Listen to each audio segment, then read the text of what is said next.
La conditionnalité. Répression par les gendarmes en col blanc. Le Fonds monétaire international est le gouvernement supranational le plus puissant aujourd'hui. Les ressources qu'il contrôle et son pouvoir d'interférer dans les affaires intérieures des pays emprunteurs lui confèrent une autorité à laquelle les avocats des Nations Unies ne peuvent que rêver. Curieusement, ce pouvoir arrive au moment même où le FMI devrait théoriquement disparaître. Sa fonction originelle est en effet de contribuer à l'ajustement des balances de paiement. Or, en régime de change flottant, l'ajustement se fait de lui-même. Le FMI ne disparaît pas parce que la flottaison est impure. Le marché des changes n'exerce pas pleinement ses effets. Ce serait trop coûteux. Le FMI exerce son pouvoir extraordinaire à l'aide de ses fonctionnaires, les fonctionnaires d'une société de capital, à deux occasions. La première, c'est ce qu'on appelle là-bas les consultations annuelles au titre de l'article 14. L'article en question, c'est celui qui, dans les accords de 1944, accordait aux pays membres une période transitoire pour établir la convertibilité des monnaies préalable à la multilatéralisation du commerce mondial.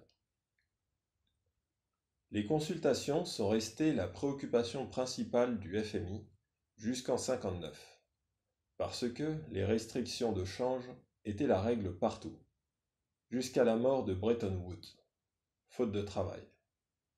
Les fonctionnaires du fonds n'avaient rien à faire. Il fallait bien les occuper.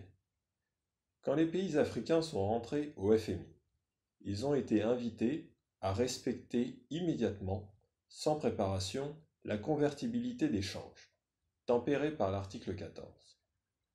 Pour cela, chaque année, une équipe de 4 ou 5 experts, la plupart du département Afrique, va dans chaque pays, réclame tous les documents officiels, y compris ceux de l'armée, de la justice, des services de renseignement, collecte les chiffres dans leurs moindres détails et les consigne dans des tableaux impressionnants établis d'avance pour être facilement traités sur ordinateur. Tout cela dans le plus grand secret. La moindre secrétaire pour les correspondances durant la mission vient de Washington. Les conclusions du rapport de mission sont internes, confidentielles. Elles se retrouveront entre les mains des banques multinationales et des agences de renseignement et d'information diverses. Véritable trésor pour les investisseurs et les gouvernements des pays riches. On est bien loin des préoccupations de change. Et si un gouvernement africain désire en prendre connaissance, il ne pourra y accéder que par une démarche auprès de l'administrateur représentant le groupe des pays auxquels il appartient. L'administrateur effectuera une démarche auprès de l'expert. La deuxième occasion est celle d'un prêt. Leur préférence est vers la liberté du marché et le laisser-faire.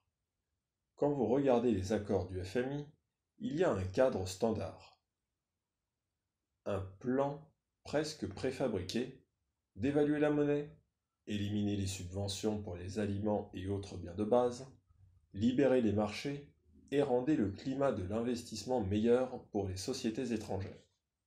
Ce n'est pas une préférence, c'est une mécanique. Les fonctionnaires n'ont pas d'analyse à faire. On ne leur demande pas. On leur demande de remplir le cadre qui leur est confié. Ce cadre dérive d'une doctrine économique propre au FMI et qu'aucun économiste ayant la tête sur les épaules ne peut comprendre. Il a été mis au point par ses propres penseurs sur qui rayonne le directeur des études J.J. Pollack. La doctrine de Pollack, la théorie monétariste de la balance des paiements, est le Coran des experts. Tout ce que le FMI écrit depuis 25 ans cherche à le justifier. Elle est la fille d'une théorie monétaire plus générale, le monétarisme, dont le chef de file est le docteur Milton Friedman. Mais si, conservateur conscient, Friedman est cohérent, logique avec lui-même, Pollack ne l'est pas. Le FMI non plus. La preuve. Friedman estime que sa théorie débouche sur l'échange flottant, ce qui est logique. Si les autorités politiques conduisent la politique monétaire qu'ils prêchent, et puisqu'en bon libéral, les mouvements de capitaux ne doivent pas être entravés, la fixité des taux de change est impossible. C'est l'incompatibilité trinité. C'est cohérent. Pollack fait appliquer la théorie monétariste en régime de change fixe. C'est incohérent. Regardons cela de plus près. Lord Keynes avait trouvé des remèdes pour la crise de 1929. Conservateur aussi, mais réaliste. Il s'était rendu compte que ce remède avait d'autant plus de chances de succès qu'il était administré par l'État. L'État devait se servir de la monnaie pour sortir l'économie de la dépression, du sous-emploi massif. Hérésie, estime Friedman. L'État ne peut que dérégler le système.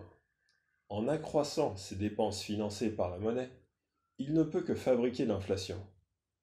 C'est vrai si l'économie est en situation de plein emploi, à la limite de ses possibilités maxima, pas avant. Pourvu que l'action soit menée avec mesure, guidée par le thermomètre du taux d'intérêt. Friedman comprend cela, mais intelligent comme il est, il va montrer que le taux d'intérêt ne compte pas.